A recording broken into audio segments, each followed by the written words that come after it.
Good morning, guys. As you can see from my bug screen around my hot tub here, it is still windy out. We have had a 2-day windstorm.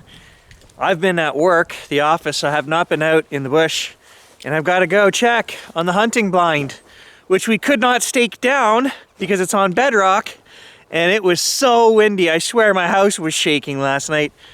I don't know if it's still going to even be there. I did tie it to a tree, but if that thing flipped over, it would be a kite full of air.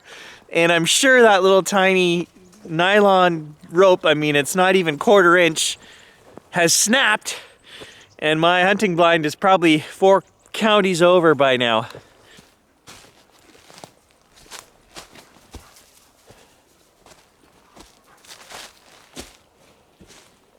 Oh, I see it.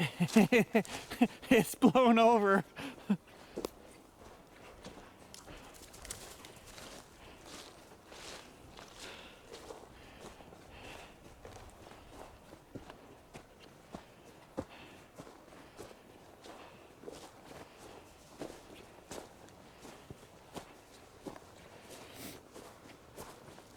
Oh, the rope saved it. It didn't snap. Look at that.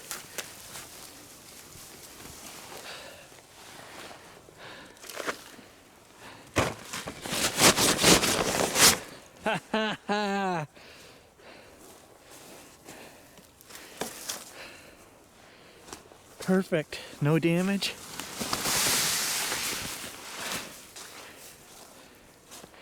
Nope. Looks all right.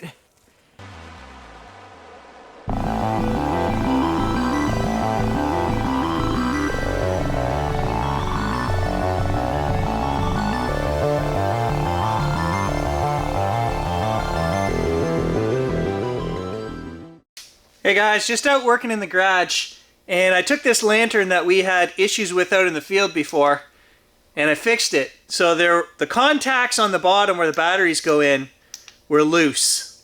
So nothing paranormal there, just a cheap light. What I want to do is go over Life is a Flyway's account of Orbs. He actually gave me permission to share it on our channel, and I'm going to do that now. He was recording a live session on his channel, and they recorded some stuff, and other people saw it as well as him, and he sent in some pictures of what he got on trail camera that kind of verify what he was seeing, as well as the deer he talks about. He got some images of that, so let's read his account, and then I'll show you guys the images he sent me as well. Life is a Flyway. Gary, as I commented, you're not alone with this experience. October 29th, 2022. I was hunting at my happy hunting grounds and had set up camp at noon. I had a double wall tent, heat by propane, and all the camp essentials were set by noon. I had stayed there previously. At that time, I experienced a series of progressive light wood knocks that circled the camp and ended with 2 ground stomps at 4:30 a.m. That experience, I believed, was deer, mainly due to my diving into investigating wood knocks phenomenon. The 29th would be something a bit different. That evening, I sat in my stand as darkness approached. I heard something moving slowly through the woods behind me. It was an 8-point buck. He was limping. He had a huge, enormous body, but his rack was unusual for his size. He appeared to have been injured. I was perplexed, while being equally vexed. He gave me more than ample amount of easy 20-yard shots. I could have harvested him with ease, but he's not exactly what I'm looking for. However, he's injured, and putting him down would be the right thing to do. Yet, he's facing downhill.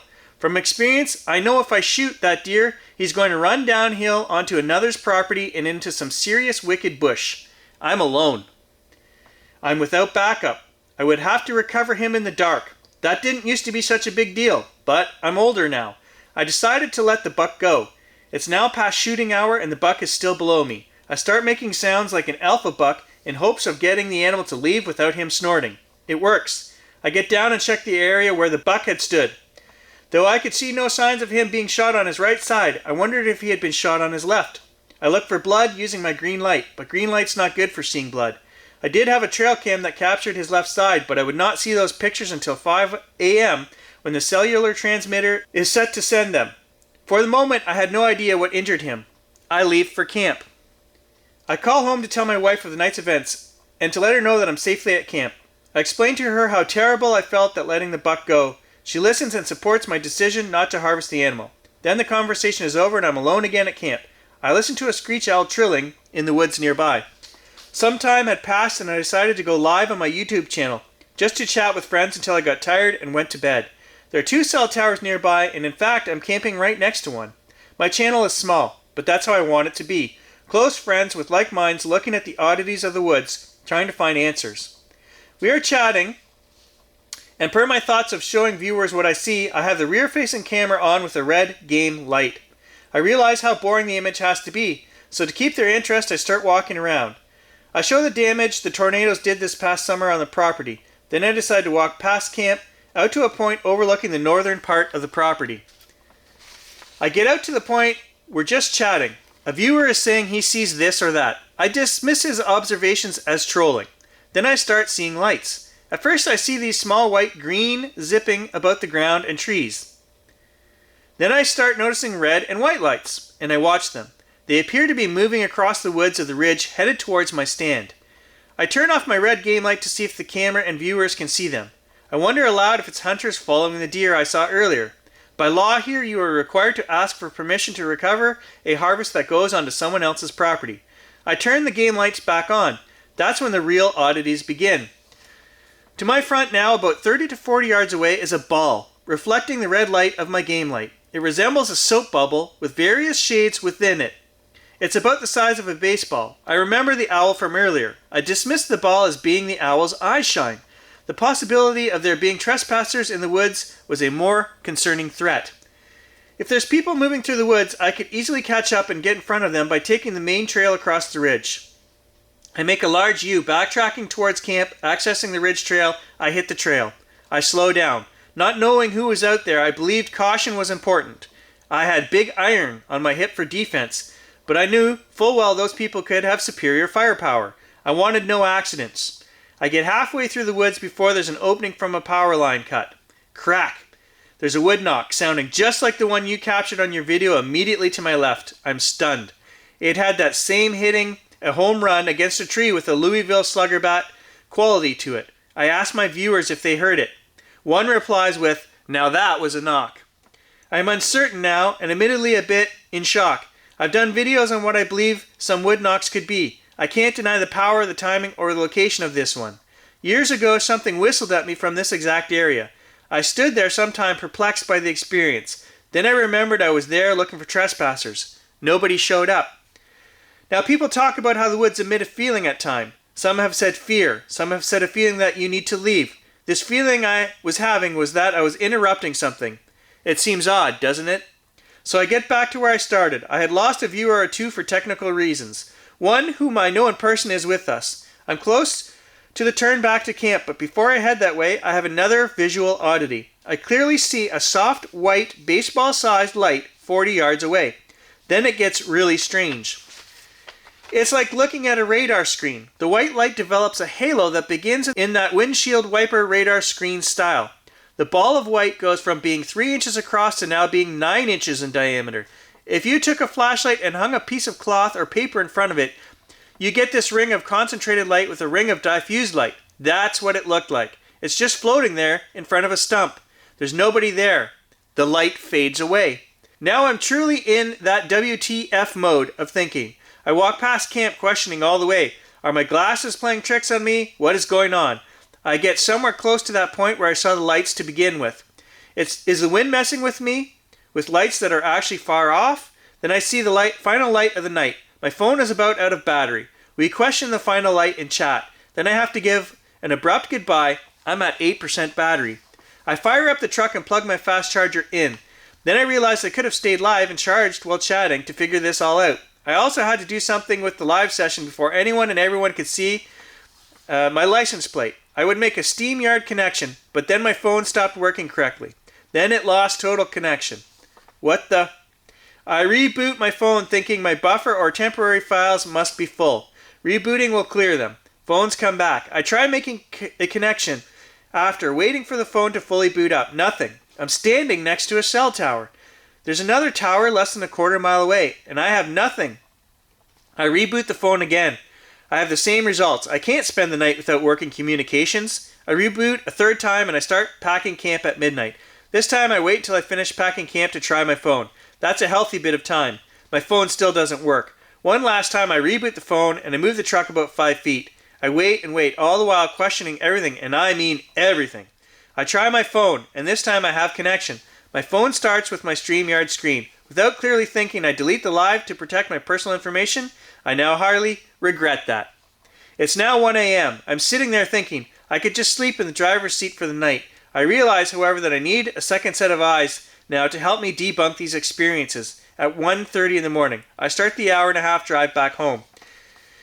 Halloween day, I return to the site. Mrs. Trackway is with me, and immediately we set to debunking that night. Some things we solved, such as lights going through the woods, was far off distance lights being played upon by the wind and tree canopy. That night, however, she too saw the little white-green lights zipping through the trees, way too fast to be fireflies. In fact, it's too cold for fireflies. We couldn't debunk the white halo light, the soap bubble, nor the wood knock. The wood knock. Well, I fully believe there are things that knock wood besides legendary creatures. Things like deer. The feeling about the woods had changed. It was more open feeling. 2 days later, I harvested an animal which has a short, strange tail of its own. I had to take it. I had to leave. When I returned to camp, my wife informed me she was tick bit on the knee. She was already showing signs of Lyme disease, a bullseye rash, stiff knee joint. We had to get her to medical attention. We were gone by 11. Now, one would think this is where this long story ends, but it doesn't. As you know, I run plenty of trail cameras. I had pictures downloaded to my phone that I had not gone through yet prior to the 29th, that I collected back in July. I had about 30,000 pictures I was working through. That's when I found them. First, I found a series of captures in which something moves through the entire photo's field of view in under a second. The second was the ball or soap bubble, exactly the way I saw it that night. I was perplexed. Spiders are usually solid balls of opaque white in the infrared flash of a trail camera. They don't look like this. Since seeing it, I've pondered, was this thing watching me? Would I have seen it that night in white light? Is the only reason I saw it at all due to using red? Was this actually the source of the wood knock? Did it actually move to cut me off and distract me by executing a wood knock and then come around me and expose itself as a soft white halo light? Are these things around all the time and we don't see them? It's an incredibly large set of absurd questions. I've kept most of this to myself, speaking only with a few friends. I've spoke briefly about it with Blank. I feel I can repeat the video or at least parts of it. Blank is planning to join me in the future for a future investigation for the spiritual side of things. She has a hip problem, so I have to wait for better weather to take her there. I intend to return after the gun season is over. In the meantime, I've picked up a full spectrum camera for night investigations. I thought it was reasonably priced. My videography noticeably sucks, so I've been looking at ways to improve. The link is what I found and recommend watching the Hellbent Holler channel. I'll share the link that he sent me in the description part of this video. Attached is a trail cam capture of the soap bubble. It is exactly what I saw on the 29th, and if I'm successful capturing it again, I swear, I'm not taking the camera off of it, as insane as it and this long letter sound. Life as a Flyway brings up some great points in his account, guys. Things that have happened here. Whistling, wood knocks, and orbs. Okay, so my question is, do all of these things have to exist together for any of them to happen? I don't know. All three of them seem to exist and happen in the same woods. We've captured all three. The other thing I want to touch on is the trail camera side of it. Okay, so I've had a couple people contact me this week sending me images and videos. And here's what I have to say, guys. When you get something strange moving, shooting through a trail cam capture, okay? I literally, like Life is Flyway, have tens of thousands of images that I go through on the trail cameras a year, okay, to make the 100 videos that I show you guys of all the trail cameras. There are literally 10,000 clips or more that go into behind the scenes, things I cut out, we don't show, etc. Okay, so we're looking through all of these clips. We have to analyze all of them. And all the time, you'll see things shooting through. Well, the trail cameras have a very slow shutter speed. So as a photographer, I am aware of that. I'm aware of how shutter speed works. And I will tell you that 80% of the time, those are bugs just zipping a straight line through. What I do find fascinating and interesting are we get these other things, okay? The image that I'm going to show you from Life is Flyway, the soap bubble image, that is out of the ordinary. When you've got something big and it's see-through, that is not normal, okay? Now I've showed you guys some things. The other thing that interests me is when an item, object, whatever these, you've got to be alive, whatever it is, okay, comes zipping in and then it changes direction on a 90 degree very fast. That to me is not bugs. And I've showed you guys something coming in and then out. It's almost like we had a video clip here a while back. Something came in, realized, oh crap, there's a camera there, I'm being recorded, and just completely 180 degree reversal. I don't know what can be moving at that speed and go like that, you know? That's how fast it was coming in and out. I don't know what that is. I mean, bugs don't do that, okay? So we capture things on trail camera as well. The other thing I want to mention about the trail camera is we don't capture these things by themselves. Something always triggers the camera first, whether it's an animal in the background or the wind moving the trees, and then you get these things. So what does this tell me? This tells me that there is no heat generated by these bubbles and these orbs, okay? Because the camera senses heat, and that will turn the camera on. And never do I just get a clip of one of these strange things slowly drifting through or zipping through fast, changing direction. It's always as part of another capture with an animal in the background. That's my experience. And after 10 years of running trail cameras, we're talking hundreds of thousands of clips viewed by this guy, okay? About 10,000 to 15,000 clips a year. And I've been doing this for 10 years now. So you do the math. If me and Life is Flyway, who are watching tens of thousands of these clips, are not experts, and we can't tell you when something's out of the ordinary, guys, I don't know who you believe, okay? You will see on these other channels where they show you a buck standing down here in the corner, and then there'll be some eye shine above it in the tree line. We've talked about that before too. It's not eye shine in the tree line. The eyes from the buck will reflect higher in the IR sensor of the camera, and so you'll get a second set of eyes. Okay, that is, anyone who records 100 clips out here in the bush will see that from rabbits, deer, fox, anything. You'll see the fox moving towards the camera, and above his head will be a second set of eyes. So these guys that are telling you, oh, there was something standing, they're amateurs. They have not looked at even 100 clips to tell you how an IR camera works when reflecting an animal's eyes at night. So all I'm trying to say is you can trust Life is Flyway. You can trust me when we tell you we've seen something strange on there. It is out of the ordinary. We've seen so many normal clips, we can tell you what's out of the ordinary. I'm just waiting for darkness to fall. I have been inspired to go back out here tonight and walk the swamp in the dark and see if there are any more lights out here, because it was only a matter of less than a week ago that we were out there and saw and captured that light ourselves. So I need to get back out there. Enough trail cam talk. We're going to get out there and do this as soon as it's dark.